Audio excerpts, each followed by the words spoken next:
வணக்கம் மக்களே, டயட் சீரீஸ்க்கு உங்களை வரவேற்கிறேன்.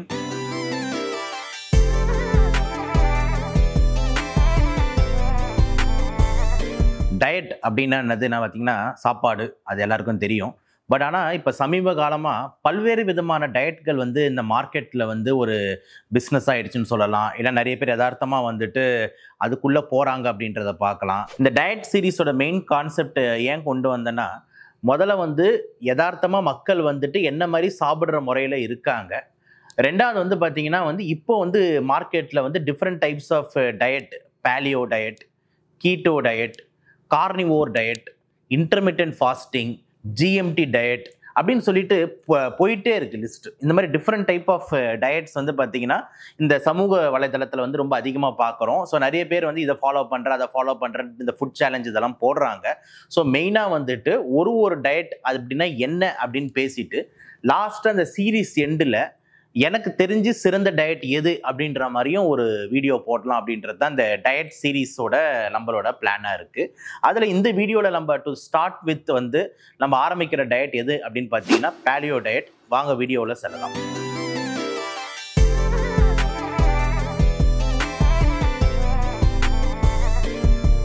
பேலியோ டயட் அப்படின்ற ஒரு டயட் உங்களுக்கு தெரியும், ரொம்ப காமனாக ரொம்ப அதிகமாக இந்த எல்லா ஹெல்த் இன்ஃப்ளூயன்சர்ஸ் எல்லாரும் பேசுகிற ஒரு டயட்டாக இருக்குது. பேலியோ டயட் அப்படின்னா என்ன? பேலியோனா இந்த பேலஸ்தட்டிக் டைம் அப்படின்ற மாதிரி சொல்கிறாங்க. அப்படின்னா என்னென்னா, ஆதி காலத்து மனிதன், அந்த ஆதி காலத்து மனிதன் என்ன மாதிரி சாப்பாடு முறைகள் சாப்பிட்டுக்கிட்டு இருந்தானோ அந்த சாப்பாடு முறைகளை நம்ம திருப்பி கொண்டு வர்றது தான் இந்த பேலியோ டயட், பேலஸ்தட்டிக் டைம். அப்படின்னா அந்த ஆதி காலத்து ஒரு 1000 ஆண்டு 2000 ஆண்டுக்கு முன்னாடி. ஸோ உங்களுக்கு தெரியும், அந்த காலத்தில் உங்களுக்கு தெரிஞ்சோ உங்களுக்கு மெயின் சாப்பாடு சோர்ஸ் அப்படின்னு எடுத்துக்கிட்டிங்கன்னா ஹண்டிங், அதாவது என்னென்னா வேட்டையாடுறது, நேராக இந்த மரத்தில் பறித்து சாப்பிட்றது, இல்லைனா என்னென்ன காய்கறிகள் விளையுதோ அதை சாப்பிட்றது. அப்படி தான் அந்த அந்த ஆதி காலத்து மனிதன் சாப்பிட்ருப்பான். அவன் பார்த்திங்கன்னா இந்த விவசாயம் செஞ்சு அதுலேருந்து வரக்கூடிய அரிசி, கோதுமை, ஓட்ஸு இந்த மாதிரிலாம் விவசாயன்றது நடந்திருக்காது. அதே மாதிரி உங்களுக்கு தெரியும், அந்த டைமில் இந்த ஃபுட் இண்டஸ்ட்ரி, ப்ராசஸிங் இண்டஸ்ட்ரி இந்த மாதிரிலாம் கிடையாது. இந்த பெரும்பாலும் பார்த்தீங்கன்னா ப்ராசஸிங் பண்ணி தான் உங்களுக்கு இந்த சீஸ் வருது, இந்த மாதிரி விஷயங்கள்லாம் வருது. ப்ராசஸ் பண்ணி தான் உங்களுக்கு மைதா வருது. இந்த மாதிரி விஷயம்லாம் இந்த ஃபுட் இண்டஸ்ட்ரி டெவலப் ஆக தான் வருது.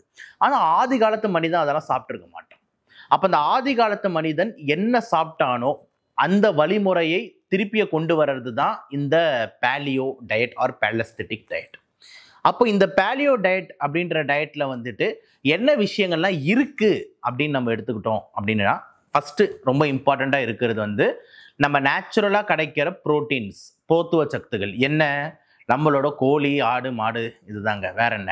ஸோ ப்ரோட்டீன்ஸ் அந்த காலத்து மனிதன் உங்களுக்கு தெரியும் ஹண்டிங் பண்ணி ஒரு ஆடு அடித்து சாப்பிடுவான், ஒரு கோழி அடித்து சாப்பிடுவான், ஒரு மாடு அடித்து சாப்பிட்றாங்க. இந்த மாதிரி அடித்து வேட்டையாடி சாப்பிட்ற பழக்கம் உண்டு. அப்படின்னும் போது அந்த சோர்ஸ் ஆஃப் ப்ரோட்டீன்ஸ் இந்த டயட்டில் கண்டிப்பாக இருக்குது. நம்பர் 1. நம்பர் 2 எது இருக்குது அப்படின்னு எடுத்துக்கிட்டோம்னா விளையிற விஷயங்கள். இப்போ எக்ஸாம்பிள் செடி கொடியில் பார்த்தீங்கன்னா உங்களுக்கு எல்லாமே விளையும். என்னென்ன விளையும்? காய்கறி விளையும். ஸோ டிஃப்ரெண்ட் காய்கறி, இப்போ எக்ஸாம்பிள் பார்த்தீங்கன்னா ஒரு பீட்ரூட்டோ, இல்லைனா கேரட்டோ, இல்லைனா பூசணிக்காவோ, இது வெள்ளரிக்காவோ, புடலங்காவோ, இந்த மாதிரி காய்கறிகள் சம்மந்தப்பட்ட விஷயங்கள்லாம் அதில் எடுத்துப்பான் அந்த ஆதி காலத்து மனிதன். அப்போ இதுவும் அந்த பேலியோ டயட்டில் வருது. பழங்கள், ஓகேங்களா, ஃப்ரூட்ஸ், இதுவும் பேலியோ டயட்ஸில் வருது. ஸோ இந்த மாதிரி விஷயங்கள்லாம் அவன் அந்த டயட்டில் சேர்த்துக்கொள்கிறான் அப்படின்றது தான் நம்ம பார்க்குறோம். ஓகே, ரெண்டாவது என்ன மாதிரி விஷயங்கள் பார்த்தீங்கன்னா ஜென்ரலாக இந்த பேலியோ டயட்டில் அவாய்டு செய்யப்படுது, எந்த விஷயம்லாம் சேர்த்துக்கொள்ள மாட்டேன்றாங்கன்னா, நான் தான் ஆல்ரெடி சொன்ன மாதிரி இந்த ப்ராசஸ்டு விஷயங்கள் எதுவுமே இருக்காது. இப்போ நல்ல உதாரணம் சர்க்கரைன்றது உங்களுக்கு எப்படி வருது? சர்க்கரையை ரெடி பண்ணி டைரெக்டாக விளையிறது இல்லை. அந்த கரும்புலேருந்து பல்வேறு விதமான ஸ்டெப்ஸ் பண்ணி அதை செக்ரிகேட் பண்ணி செப்பரேட் பண்ணி தான் நம்மளோட சர்க்கரைன்றது உருவாகுது. அப்போ சுகர்ன்றது இதில் அவாய்டட். அதே மாதிரி உப்புன்றது இதில் அவாய்ட் பண்ணுறாங்க. அதே மாதிரி நம்ம விவசாயம் செஞ்சு வர பொருட்கள், இப்போ எக்ஸாம்பிள் அரிசி, கோதுமை, ஓட்ஸு, இந்த மாதிரி விஷயங்கள்லாம் இதில் அவாய்ட் செய்கிறாங்க. அதே மாதிரி இந்த தானியங்கள் கிரெயின்ஸ் அப்படின்னு சொல்கிறோம்ல, இதெல்லாம் விவசாயத்துக்கு அப்புறம் தானே வர ஆரம்பிச்சது.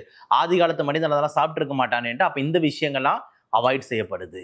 அப்புறம் இந்த ப்ராசஸ்டு ஃபுட்ஸு நான் சொன்னேன்ல, இந்த வந்து இண்டஸ்ட்ரியில் ப்ராசஸ் பண்ணி செய்கிற டிஃப்ரெண்ட் கைண்ட்ஸ் ஆஃப் ஃபுட்ஸு அதெல்லாமும் இந்த பேலியோ டயட்டில் அவாய்ட் செய்யப்படுகிறது.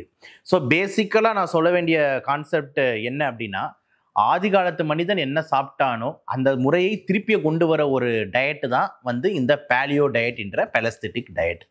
சரி சார், இப்போ இதனால் ஏதாவது அட்வான்டேஜ் இருக்கா, அதாவது இப்படி சாப்பிட்றதுனால ஏதாவது அட்வான்டேஜ் இருக்கா அப்படின்ற மாதிரி எடுத்துக்கிட்டோம்னா கண்டிப்பாக ஒரு சில அட்வான்டேஜ் இருக்குன்றதுல எந்த மாற்று கருத்தும் இல்லை.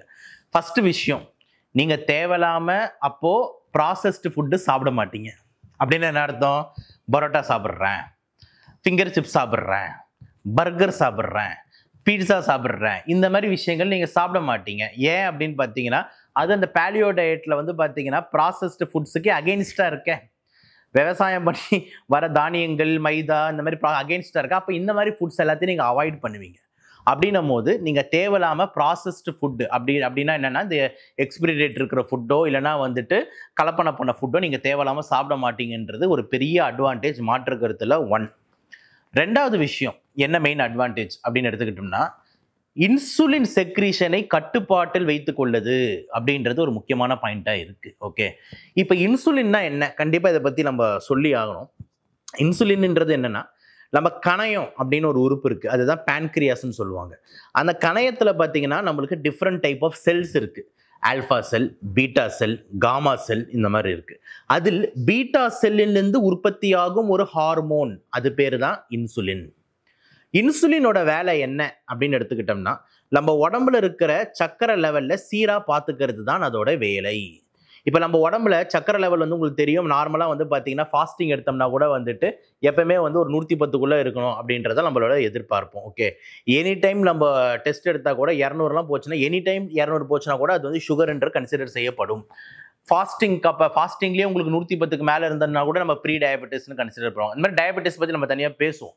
ஆனால் என்ன மீன் பண்ணுறேன் அப்படின்னு பார்த்தீங்கன்னா, ஏதாவது நம்ம சக்கரை பொருட்கள் சாப்பிட்டோம்னா சுகர் லெவல் பிளட்டில் ஏறுதுல, அந்த ஏறுற லெவலை சீராக அந்த 80லேருந்து அந்த 120க்குள்ளே வச்சுக்கிறதுக்கு வேலை செய்யறது தான் வந்துட்டு இந்த இன்சுலினோட வேலை. இன்சுலின் வந்து பிளட் சுகர் லெவலை ஏற விடாது. அப்போ சர்க்கரை நீங்கள் அதிகமாக போடும் போது, அந்த ரத்தத்தில் சர்க்கரைகள் அதிகமாகும் போது இன்சுலின் உடனே போயிட்டு அந்த சர்க்கரை லெவலை எப்படி சீர் செய்யும்னா, அந்த குளுக்கோஸை கொழுப்பாக மாற்றி லிவரில் போய் ஸ்டோர் செஞ்சுக்கும். ஓகேவா? So it will convert the sugar to fats. So நம்ம வந்து நினச்சிக்கிறோம், என்ன நினைப்போம் நிறைய பேர் அப்படின்னா, இந்த ஃபேட்டு சாப்பிட்டா தான் வந்துட்டு ஃபேட்டு சேரும். அதாவது இப்போ எக்ஸாம்பிள், முட்டை சாப்பிட்றேன் அப்போ நான் வந்து நிறைய கொழுப்பாயிடும் எனக்கு, சிக்கன் சாப்பிட்றேன் நிறைய கொழுப்பாயிடும் எனக்கு அப்படின்றது கிடையாது. ரொம்ப இம்பார்ட்டண்ட்டாக நம்ம உடம்புல எதை போட்டாலும் அதை ஃபேட்டாக கன்வெர்ட் பண்ணுறது வந்து பார்த்திங்கன்னா வந்து இன்சுலினோட வேலை. இன்சுலின் எப்படி அதை பண்ணுது அப்படின்னா, மெயின் டார்கெட் எதை பண்ணுதுன்னு பார்த்தீங்கன்னா வந்துட்டு சுகர் லெவல்ஸை வச்சு மட்டும்தான் பண்ணுது. ஸோ சுகர் லெவல் எப்போ ஏறுதோ அப்போ தான் இன்சுலின் வரான். இன்சுலின் அதிகமாக வரும்போது தான் பார்த்தீங்கன்னா கன்வர்ஷன் டு ஃபேட் வந்து அதிகமாகுது. அப்போது ப்ரைமரி டார்கெட் வந்து இங்கே என்ன நடக்குது அப்படின்னு பார்த்தீங்கன்னா வந்துட்டு இன்சுலின் டார்கெட்டடாக வந்துட்டு நடக்குது. ஓகே, இன்சுலின்ற சுரப்பி டார்கெட்டாக நடக்குது. ஸோ இப்போ இந்த நீங்கள் பேலியோ டயட்டுக்குள்ளே வருவோம். இப்போ பேலியோ டயட்டில் நீங்கள் சாப்பிடும் போது நீங்கள் என்னென்ன போட போகிறீங்க, மட்டனோ சிக்கனோ இப்படி சாப்பிட போகிறீங்க, இல்லைனா வந்துட்டு இந்த மாதிரி காய்கறிகள் சாப்பிட போகிறீங்க. இதெல்லாம் வந்து பார்த்தீங்கன்னா உங்களுக்கு இந்த கார்போஹைட்ரேட்டுன்னு சொல்லக்கூடிய அந்த மாவு சத்து ரொம்ப குறைவாக தான் இருக்குது. அதிகமாக பார்த்தீங்கன்னா ப்ரோட்டீன்ஸ்லாம் இருக்குது. அப்போ நீங்கள் இந்த மாதிரி விஷயங்கள் நீங்கள் சாப்பிடும் போது இன்சுலின் சுரக்கிறதுன்றது அதிகமாக இருக்காது. அப்போ இன்சுலின் சுரக்கிறது அதிகமாக இல்லை அப்படின்ற மாதிரி இருந்ததுன்னா கண்டிப்பாக வந்துட்டு நம்மளுக்கு இந்த ஃபேட் கன்வர்ஷன் ரேஷியோலாம் வந்து கொஞ்சம் குறையுது.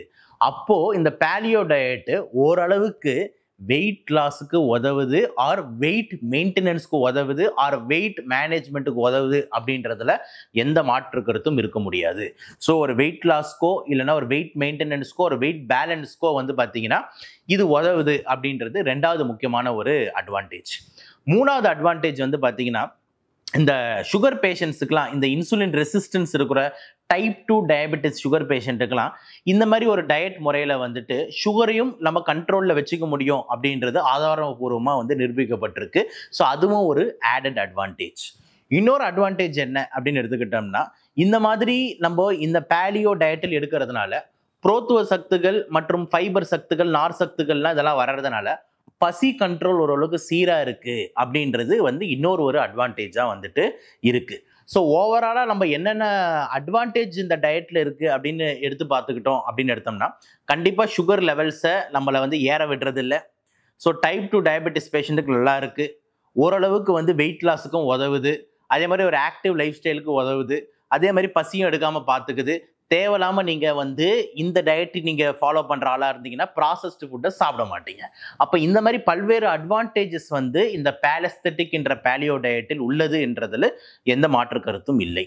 சரி சார், ஒரு பேலியோ டயட்டு ஒருத்தவங்க இருக்காங்கன்னா என்ன மாதிரியான பிரேக்ஃபாஸ்ட்டு, லஞ்சு, டின்னர் வந்து எடுப்பாங்க? ஒரு உதாரணம் ஏதாவது கொடுக்க முடியுமா அப்படின்ற மாதிரி எடுத்தோம்னா கண்டிப்பாக தரலாம். இப்போ எக்ஸாம்பிள் வந்துட்டு காலையில் டைமில் வந்துட்டு நீங்கள் வந்துட்டு ஒரு ஸ்வீட் பொட்டேட்டோ மாதிரி ஒரு 2 முட்டை இந்த மாதிரி நீங்கள் வந்து சாப்பிட்டுக்கிறீங்க அப்படின்னா வந்துட்டு அது ஒரு பேலியோ டயட்டில் சேரும். மதியான டைம்லையும் கொஞ்சம் சிக்கனு, ஏன்னா அதில் வந்து எந்த விதமான விவசாய பொருள் இருக்கக்கூடாதுல்ல, அப்போ வந்து சிக்கனு, லிவரு, அதுக்கப்புறம் வந்து ஒரு முட்டை, அதுக்கப்புறம் வந்துட்டு நிறைய காய்கறிகள், ஒரு கொஞ்சம் பழம், இந்த மாதிரி எடுத்துக்கிட்டோம்னா அது ஒரு லஞ்சுக்கான பேலியோ டயட் முறையாக இருக்கும். ஸோ இப்படி தான் வந்துட்டு ஒரு பிளேட் எடுத்துக்கிட்டோம்னா இந்த மாதிரி விஷயங்கள் தான் இருக்கும். ஓகேங்களா? ஸோ ஆதி காலத்து மனிதன் என்ன டைரக்டாக சாப்பிட்டானோ அந்த மாதிரி விஷயங்கள் தான் பிளேட்டில் இருக்குமே தவிர உங்கள் பிளேட்டில் கேக் இருக்காது, பிஸ்கட் இருக்காது, சுகர் இருக்காது. இந்த மாதிரி விஷயங்கள்லாம் வந்துட்டு பெரும்பளவில் இருக்காது. அந்த சுகர் சத்துக்கள்லாம் உங்களுக்கு காய்கறி பழத்துலேருந்து கொஞ்சம் இந்த பேலியோ டயட்டில் வந்துடும்னு வச்சுக்கோங்களேன். ஸோ இதுதான் வந்துட்டு பேசிக்கலாக பேலியோ டயட்டோட பிளான். ஓகே.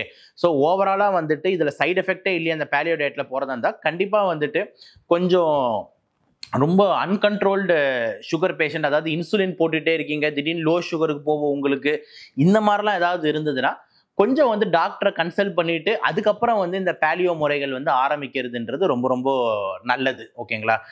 இப்போ அதே மாதிரி ஒரு சில பேஷண்ட்ஸ் வந்து ஒரு சில மாத்திரைகள் எடுத்துக்கிட்டு இருப்பீங்க, சுகர் லெவல்ஸ் ஆல்டர் பண்ணுது, இல்லை ஹார்மோனல் மாத்திரை எடுத்துக்கிட்டு இருக்கீங்க, அந்த மாதிரி ஏதாவது சிகிச்சை முறையில் ஆல்ரெடி இருக்கீங்க அப்படின்ற மாதிரி இருந்ததுன்னா டாக்டரை பரிந்துரைக்காமல் இந்த மாதிரி டயட்டுகள் நீங்கள் ஆரம்பிக்கிறதுன்றது நம்ம வரவேற்கிறது கிடையாது. ஓகேங்களா? ஸோ அதனால் அது ஒரு பெரிய டிஸ்க்ளைமராக போட்டுப்போம். ஸோ ஓவராலாக இந்த வீடியோவில் நம்ம எடுத்துக்கிட்டோம் அப்படின்னா பேலியோ டயட்ன்றது ஆதிகால மனிதன் சாப்பிட்ட ஒரு டயட்டு.